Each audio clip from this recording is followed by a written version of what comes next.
पिछले चैप्टर में हम देखे थे शीरा को जो कि वेलिटा के फियांसे के बारे में पूछ रहे थी। वेलिटा कहती है, शीरा ये तुम क्या कह रही हो? शीरा कहती है, क्या ये सच नहीं है? मुझे अच्छी तरीके से याद है, मैंने उस दिन तुम्हारा ही वॉइस सुना था। उस दिन तुम बहुत ही गुस्से में थी और कह रही थी ये प्रॉमिस हमारे पेरेंट्स के बीच हुआ था, ना कि हमारे बीच। वेलिटा ये सुनकर हैरान हो जाती है और वे कहती है, क्या सच में मैं किसी से इतना रफ होकर बात कर रही थी? लेकिन मैं तो नशे में थी और मुझे याद भी नहीं मैं किससे क्या कह रही थी। शीरा कहती है, अच्छा ऐसा है? और वे अपने मन में सोचती है, ये क्यों मना नहीं कर रही है? शीरा कहती है, मैं समझ सकती हूँ, फिर भी वेलिटा मैं सरप्राइज्ड हूँ ये सोचकर कि तुम्हारा कोई फियांसे है। तुमने मुझे क्यों नहीं बताया पहले? वेलिटा कहती है, मैंने तुम्हें बताने की कोशिश की थी, लेकिन फिर मैंने सोचा कि ये इतना भी इम्पोर्टेंट नहीं है। शीरा कहती है, ना बताने का तुम्हारा कुछ अपना कारण होगा। ये सुनकर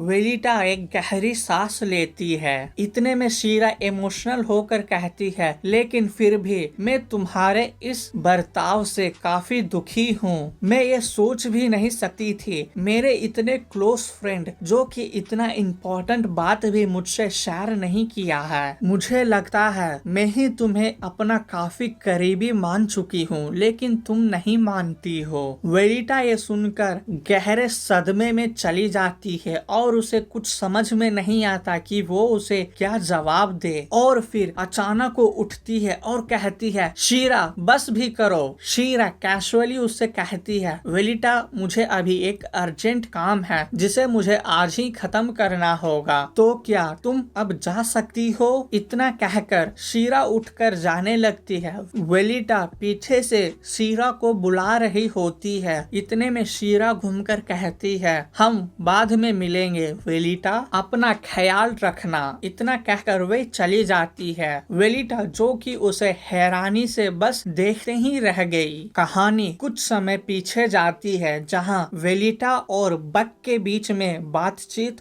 हो रहा था, जहां बक कहता है कुछ रूमर भी फैल रहा है। शीरा कहती है, रूमर्स? क्या था वो? क्या वो ड्यूक बोजवान की बेटी, क्या उसका नाम वेलिटा था? ये नाम सुनकर शीरा तुरंत ही पलटकर बक को देखती है। इतने में बक कहता है, हाँ उस लड़की का नाम वेलिटा ही था। वे लोग कह रहे थे वेलिटा इस कॉन्ट्रैक्ट को लेकर बहुत ही ज्यादा नाराज थी और वे इसके अगेंस्ट में थी। आगे वो कहता है, इसी के कारण जो भी सप्लाई रिप्लेटन को भेजा जाना चाहिए था वे सब कुछ सालों से उसके यहाँ नहीं भेजा जा रहा है। शीरा ये सुनकर सोचने लगती है, क्या उस रात ड्यूक रिप्लेटन ने इसी प्रॉमिस के बारे में बात कर रहे थे? और कहती है, अगर यही बात है तो क्या इन दोनों फैमिली के बीच में जो भी मैरिज कॉन्ट्रैक्ट हुआ था क्या वो टूट चुका है? बक कहता है, हाँ ऐसा हो सकता है। शीरा कहती है, क्या मैं आपके इंफॉर्मेशन के ऊपर विश्वास कर सकती हूँ? बक कहता है, कौन जानता है, मानो या ना मानो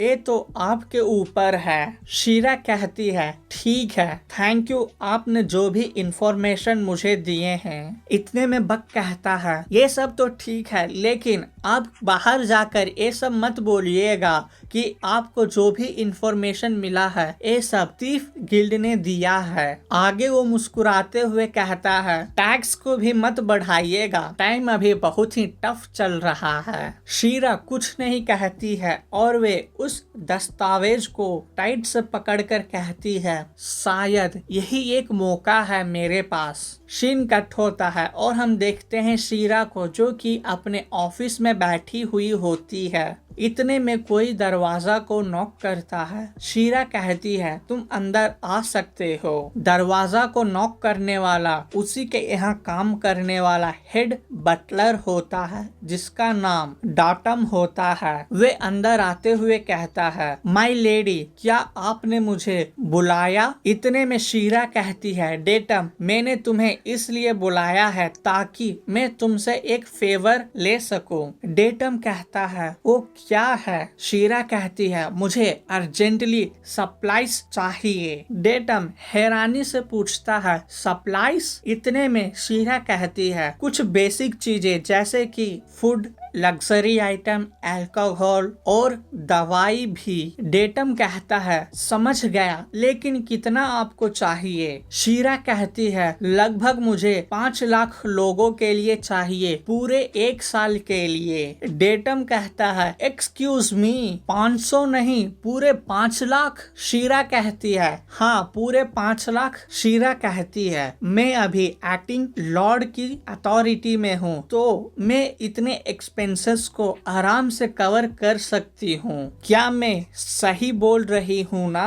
डेटम कहता है हाँ, आप इतने बड़े एक्सपेंसेस को कवर कर सकते हैं, लेकिन आप इतना ज्यादा सप्लाईज को क्या करेंगे? शीरा मुस्कुराते हुए कहती है हम इसे सोशल वेलफेयर में यूज करेंगे। डेटम कहता है ठीक है, लेकिन इसे कहाँ पहुँचाना है? शीरा कहती है हिरण्या। डेटम ये सोच के कहता है ये तो रिप्लेटन के जगह है। जहाँ तक मुझे याद है वे लोग रिसोर्सेस के लिए काफी ज्यादा स्ट्रगल कर रहे हैं और वहाँ ब्रिलटोक्सन से एफिलिएटेड बैंक उस रीजियन में वर्क कर रहा है। मैं उन्हें इंस्ट्रक्शन दे दूंगा, वे लोग सप्लाईज इकट्ठा कर लेंगे। शीरा उसे धन्यवाद कहती है और अपने मन में सोचती है जैसे मैंने समझा था ये आदमी बहुत ही काम का है। इतने में डेटम कहता है हिरण्या माउंटेन रीजन बहुत ही ज्यादा डेंजर है, तो मैं सोच रहा था सप्लाईज को छोटे छोटे अमाउंट में बांट कर भेजना ही सही रहेगा। शीरा कहती है ये सब तुम अपने हिसाब से देख लेना। आगे वो उससे पूछती है तुम कब तक सप्लाईज को भेज सकते हो? डेटम कहता है अगर हम इस सप्लाईज के बारे में आज ही अनाउंस कर दे तो फिर लगभग 3 दिन के अंदर हम इस काम को निपटा सकते हैं। शीरा ये सुनकर खुश हो जाती है और कहती है ये तो अच्छी बात है, तो आप इसे जितना जल्दी हो सके काम को चालू कर दें। सीन यहाँ कट होता है और हम देखते हैं एक घना जंगल और बारिश का मौसम भी था। उस घने जंगल के बीच में कुछ लोग उस गीले रास्ते से गुजर रहे होते हैं। उस चैरियट में बैठी हुई होती है शीरा। इतने में वे एक आवाज सुनती है माई लेडी, आप प्लीज खिड़की को बंद कर लें, नहीं तो आपको ठंड लग जाएगी। ये कहने वाला उसी का बॉडीगार्ड रिपीटर होता है। शीरा उससे पूछती है हमें अपने डेस्टिनेशन में पहुंचने में और कितना वक्त लग जाएगा? रिपीटर कहता है अगर नॉर्मल कंडीशन होता तो हमें और आधे दिन लग जाता अपने डेस्टिनेशन में पहुंचने के लिए, क्योंकि वर्षा हो रहा है, हमारे घोड़े और लोग भी थक चुके हैं, इसीलिए शायद थोड़ा और ज्यादा वक्त लग सकता है। शीरा खिड़की से बाहर देखती है और कहती है आधा दिन और लगेगा, उम्मीद है वर्षा जल्द ही रुक जाएगा। इतने में रिपीटर बोलता है वर्षा होने के कारण मॉन्स्टर का धमक मिट चुका है और जब तक वे हमारे पास नहीं आ जाएंगे हम उसे नोटिस ही नहीं कर पाएंगे। शीरा डरते हुए कहती है यहाँ पर तो मैंने सुना है रिप्लेटन के द्वारा मॉन्स्टर को दिन प्रतिदिन हंट किया जाता है। रिपीटर कहता है हाँ, लेकिन कुछ एक्सेप्शन भी हैं, जैसे कि छोटे मॉन्स्टर जिन्हें ढूंढना मुश्किल होता है, वे लोग आराम से छिप जाते हैं। आखिर पापी पेट का सवाल है, वे छोटे मॉन्स्टर भी क्या करेंगे अगर उन्हें भूख लगे तो?